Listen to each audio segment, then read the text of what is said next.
Hi Quilter! Today you're gonna learn how to use variegated thread on your custom quilting. Hi Quilter! Welcome, I'm Aline. And I'm Natasha. And you are on Orbital Quilting Universe.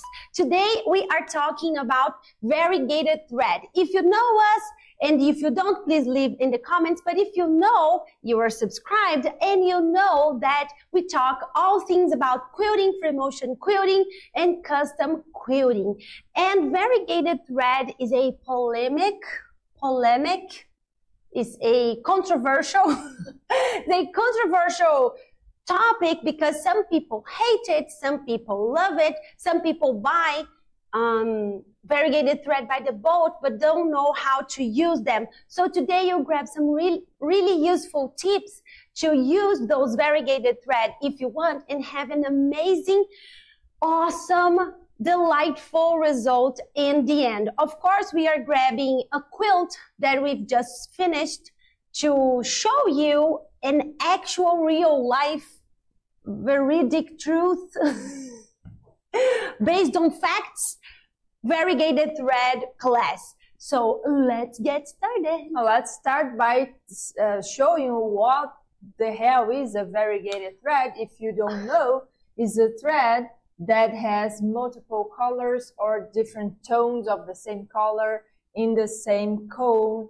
And so you have the look as if you had changed the color of your thread, but you didn't because it's all built in one thing. So it's a really nice way for you to have a special look for your quilt without having the trouble of changing your thread.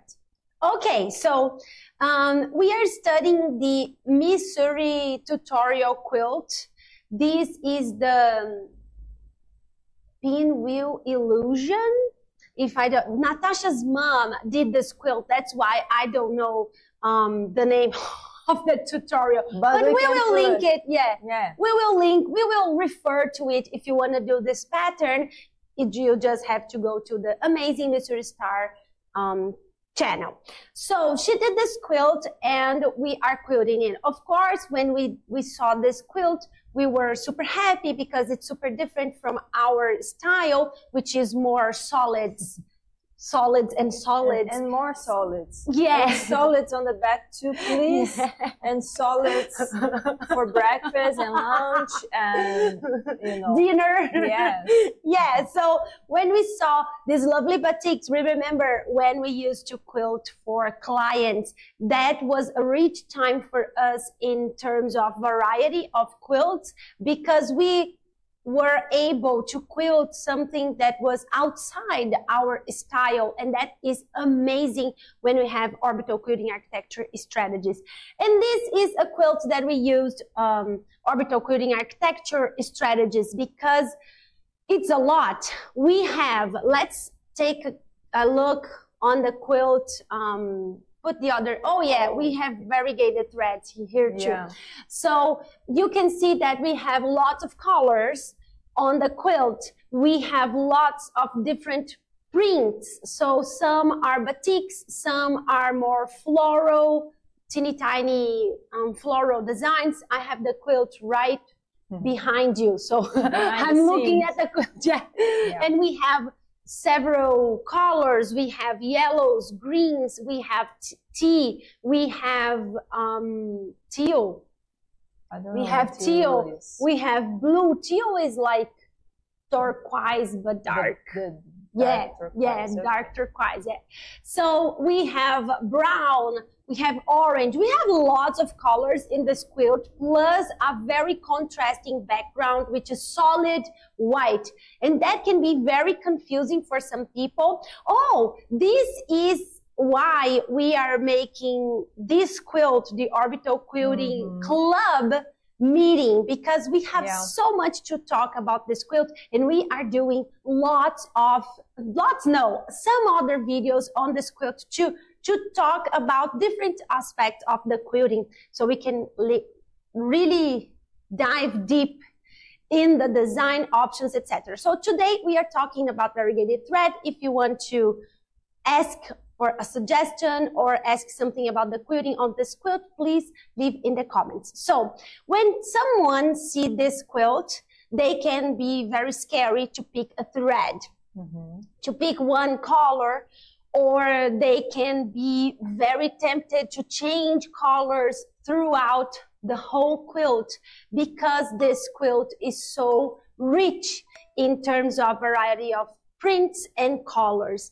But we also, even if we love changing colors of threads, and we do, and even if you have a strategy to change the color wisely so you don't have to change every single block, every single border, la la la la la la, sometimes you just want to use one thread and go with it, especially when we are talking about a quilt that you have time management. So time management enters the equation when we are talking about a hobby, so you have to finish it ASAP, or you are talking about a budget for a client, because changing threads can increase the price, and sometimes a beautiful quilt doesn't require changing threads. So with that in mind, we were like, oh, let's use variegated thread. So you can make this problem, which can be a problem for some people, into a feature, into beauty. And these are some variegated thread here. And when we talk about variegated thread, there are mainly two groups. So we have this group that has, maybe here in the table we will have more. So we have this group that in the same cone, we have a lot of changes. So here I have yellow, blue, I have green, orange, I have orange, purple, red, purple. And here as well, we have black, we have brown, we have dark green, bright yellow, we have two purples, we have pink. Orange. So, so these are variegated thread that you can be more bold because they will show off more colors, but they are great variegated threads too. But if you're starting and you want something more easy, more secure, more subtle, you can stay with the tonal variegated thread. So the tonal means that is one color in several values and shades. So here we have this very subtle superior thread, red. So we have a light thread and a deep red, light red, and a deep red. So, and here we have another tonal variegated thread, which has this blue and dark and light blue, and even some so light that is almost white, but it's not white. When we put it against that something that is really white, we can see it is not white. And this is the thread that we actually used on that quilt. So as you can see, we have yellow, orange, and brown, and white. Off-white, I would say. In this thread. So it's not a tonal thread because we have yellow, orange, and brown. So we have lots of different colors, but they are very near to each other. So they are very close to each other. So you don't see lots of colors like you see in these other threads here because they are not super close to each other. We have even opposite colors like green and red and blue and yellow. But in this case, we have close colors, and that's amazing because they have this tonal feel, even though they are not tonal. They have different colors. And here starts the problem for some people. Because this quilt has lots of blue and has some green too, and you are picking a thread that is yellow, orange, and brown, and you have brown and you have the white and cream, very subtle off-white fabric on this border too. So how these things are going to behave. So this is very beautiful actually, because we have space to showcase the thread. We have space to where people can look and say, wow, this thread is changing colors, and we will manage these dark parts of the thread on the light fabric with design choices. So when we are doing orbital quilting architecture, we bring every aspect of the quilt into consideration when you're planning and picking design. So when you decide on a thread, you will consider that thread when you are doing the planning and the strategies to custom quilting. So that's why orbital quilting architecture is custom beyond custom, because we are thinking about different things together simultaneously. It's not planning all the designs and then, oh, what color thread should I do with all these beautiful designs that I already spent 3 days planning.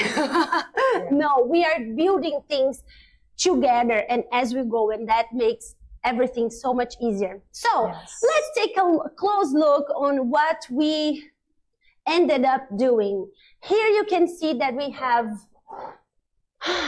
very dark and light spots on the white thread fabric. Yes, and that's something that people usually also may be afraid of, because you will have, probably, you will have some contrast areas between your thread and your fabric, and some other parts it will blend.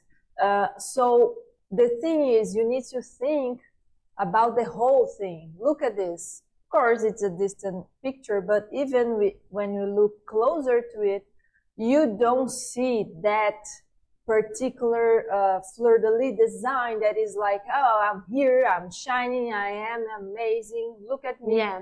You won't see that particular thing because it will be cohesive to your whole quilt. So you don't need to worry about these spots specifically. And also we'll have the texture of the quilt, because when sometimes we photograph or film our quilts to show you, we don't have texture. We erase the texture so we can see the lines of the quilting, we can see the design that we chose, so you can see what we are talking about and we can have the same conversation. But when a quilt is in real life, even if it's on the wall, it will receive several different angles of light, and it will have much more texture than when we show it, because when we photograph something for a lecture or a class, just like we're doing here, we manipulate the thread. So the light. So the photograph can show exactly what we want to show, but in reality we cannot manipulate the sun. So here is some examples for you. So we have this variegated dark and light on the white fabric, and it's looking great. And you can see in the other photo that on the orange yellow fabric, it's like, where's the thread? Where's it? Even if this thread has white on the colors of the filament, you cannot see it because it's a very busy print. And now we have some other tones. So this was a difficult fabric because it has yellow, orange, and other version with green and blue. So this can be confusing for people, but you see that this is the overall fabric. Yeah, I just realized that you wrote architect. Exactly. Oh, I had a type error in the slide. Okay. Yeah, so this still being perhaps challenging to think about, will this thread look good in this fabric? Still, because we have a lot of yellowish there, you can realize that, yeah, it will be, you know, it will blend enough, perhaps. And yeah, here again, we have the yellow and this border that shows us that the thread is pretty much blending very well, very nicely, both on the yellow fabric and on the batik fabric. But then we have the blue parts of this quilt, and you don't have blue on the thread. So this is something that people usually also think about, because sometimes when they think about variegated thread, they think they need to have a thread, because if they're doing that, is most likely because they want some kind of blend to the quilting. Mm-hmm. So they think they have to have a thread that is going to have all the colors of your quilt, otherwise it won't work out. But that is not true, because when we have the blue, and the blue is, it also has some yes, this one has some golden points and some lighter points, some yellowish points. So it will blend nicely just as well. And even on fabric like this one, that is just this blue is almost white to a very dark, almost black blue. Is navy blue to aqua. Thank you. Something like that, yes, right? Yeah. Yes. So you don't have any yellowish color on the print, yet your thread won't show up as much because it is a busy print. So you can go with the, let's just call it a brown variegated thread, yeah, on it, and will look good because the print is busy as well. Yeah, and we chose brown not because brown is neutral, yeah, but because brown is present in brown, yellow, or orange, is present in most fabrics of this quilt. So we have blue with golden dots. We have green with yellow accent. We have teal with little dots of golden too. So we have even the blue fabric has some in yellow or brown or orange, yeah, sometimes. So this case here, the blue that is only blue, is the minority on the quilt. So it will, our variegated thread choice will give the whole quilt cohesion, and the same color going throughout the whole quilt will really give it that unity feeling that we like when we finish our quilt. Yeah. So let us know if you liked our variegated thread little tips and this amazing conversation, and let us know what you want to know about this particular quilt, because we plan to do design choices to enhance the piecing and etc., but only if you want to. Let us know, and we'll see you on the flip side.